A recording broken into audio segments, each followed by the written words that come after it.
दोस्तों, अगर आप वीडियो का थंबनेल देखकर यहाँ पर आए हो तो बिल्कुल सही जगह पर आए हो। आज के बाद आपको कभी भी हिंदी बोलने में शर्म या झिझक महसूस नहीं होगा और न ही इंग्लिश बोलने वालों से जलन। तो चलिए वीडियो की शुरुआत करते हैं। प्रेजेंट की बात करने से पहले हम लोग पास्ट की बात कर लेते हैं कि आखिर इंडिया में इंग्लिश इतना पॉपुलर लैंग्वेज बना कैसे। तो ये सब हमारी ही गलती के कारण बना। कैसी गलती, ये जानते हैं हम लोग बहुत ही साधारण और भोले भाले लोग थे। अंग्रेज़ सब दिखने में एकदम गोरे, खूब पैसे वाले, एकदम अच्छे कपड़े वाले थे। हम लोगों ने गलती ये कर दी कि हम लोगों ने उनके दिखावट यानी उनके वेशभूषा का कंपेयर उनके लैंग्वेज से कर लिया। हम लोग को ये लगने लगा कि वो लोग इतने अच्छे दिखते हैं तो उनका भाषा भी अच्छा होगा। हम लोग ये भूल गए कि नॉलेज भाषा से नहीं आता है, नॉलेज तो कोई भी भाषा में आ सकता है। उस वक्त हमने क्या किया, हम लोग स्कूल जाते नहीं थे, उतना नॉलेज नहीं था हमारे पास उतना, तो हम लोगों ने ये गलती कर दी कि उनके लैंग्वेज इंग्लिश को हम लोग नॉलेज से कंपेयर करने लगे। मतलब कि हमें लगने लगा कि वो लोग इंग्लिश पढ़कर ही, इंग्लिश बोलकर ही इतना डेवलप्ड हुए, इतना वो लोग अच्छे बोलते हैं, अच्छा कपड़ा पहनते हैं, ये सब इंग्लिश के कारण हुआ। इसलिए हम लोगों ने इंग्लिश को ज़्यादा इम्पोर्टेंस देना शुरू कर दिया और हिंदी को थोड़ा अलग तरीके से देखने लगे। हमारी उस गलती के कारण बहुत सारे डिस्क्रिमिनेशन, भेदभाव पैदा हो गए। हम लोग ये सोचने लगे कि इंग्लिश मीडियम बहुत अच्छा है, हिंदी मीडियम ख़राब है। अरे हिंदी मीडियम में पढ़ा रहे हो, अरे अच्छा स्कूल नहीं है, इंग्लिश मीडियम में, वाह तुम्हारा बेटा तो इंजीनियर बनेगा। दरअसल ये सब हमारी ही गलती के कारण हुआ। कैसी गलती, चलिए देखते हैं।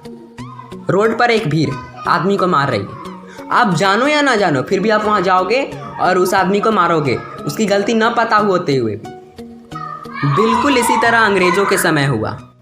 2-3 अंग्रेज़ी मीडियम स्कूल खुले, अमीर लोगों ने अपने बच्चों का एडमिशन उसमें कराना शुरू किया। वजह तो आप जानते ही हैं। तो फिर क्या था, सब धीरे धीरे सब जाने लगे।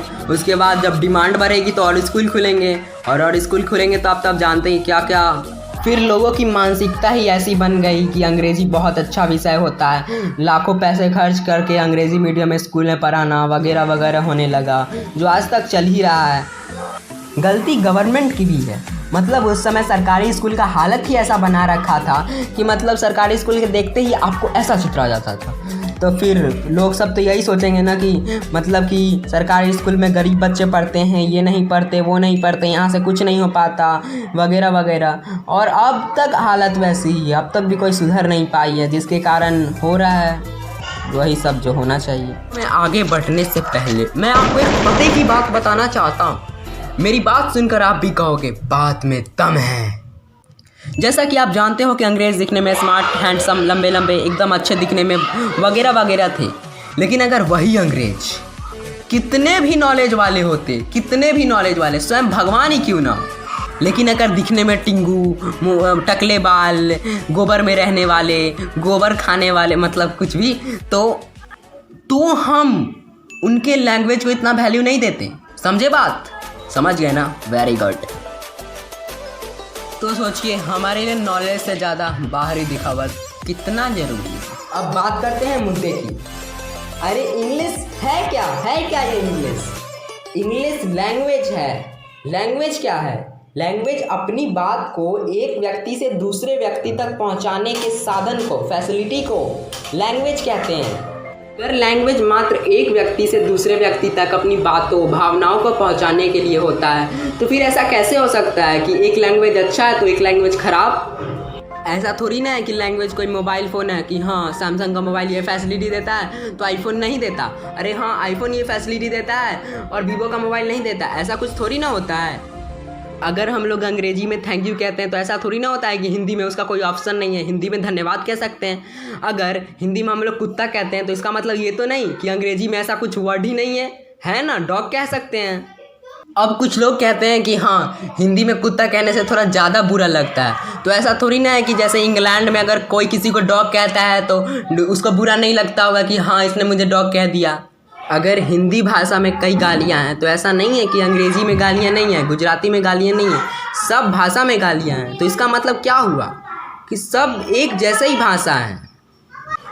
एक बहुत पते की बात मैं बताना चाहता हूँ कि भाषा मात्र एक जरिया है ज्ञान को प्राप्त करने का। कोई भी भाषा से ज्ञान प्राप्त किया जा सकता है। ऐसा फील करने का ज़रूरत नहीं है कि हाँ इंग्लिश से ही मुझे ज्ञान प्राप्त करना है, हिंदी अच्छा भाषा नहीं होता। अगर आप बुराइयां ढूंढेंगे तब तो हर भाषा में बुराइयां हैं। आप अच्छाइयां ढूंढिए ना। हर भाषा अच्छा है, कोई भाषा बुरा नहीं है, कोई ऊपर नीचे दाएं बाएं नहीं है, सब एक बराबर हैं। लोगों को यह समझना चाहिए और शायद आप लोग भी समझ गए होंगे। जाते जाते मैं एक आखिरी शब्द, आखिरी बात उन लोगों को बताना चाहता हूँ जो अब तक ना समझ पाए होंगे। क्या महान सम्राट अकबर इंग्लिश जानते थे? क्या चाणक्य इंग्लिश जानते थे? क्या महान मैथमेटिशियन आर्यभट्ट इंग्लिश जानते थे? क्या भगवान महावीर, भगवान बुद्ध इंग्लिश जानते थे? नहीं ना। फिर भी वे इतने महान बन पाए। तो फिर आप इतना झोल क्यों लगा रखे हैं इंग्लिश को लेकर? बाय बाय दोस्तों, आशा करता हूँ आपने मेरे इस वीडियो से कुछ सीख लिया होगा और आप उसका जीवन में पालन भी कीजिएगा। यह वीडियो किसी भी लैंग्वेज का, किसी भी भाषा का मजाक उड़ाने के लिए बिल्कुल भी नहीं है, बल्कि यह वीडियो उन लोगों के लिए है जिन्होंने अलग अलग लैंग्वेज को लेकर अलग अलग तरह के कूड़े अपने मन में भर रखे हैं।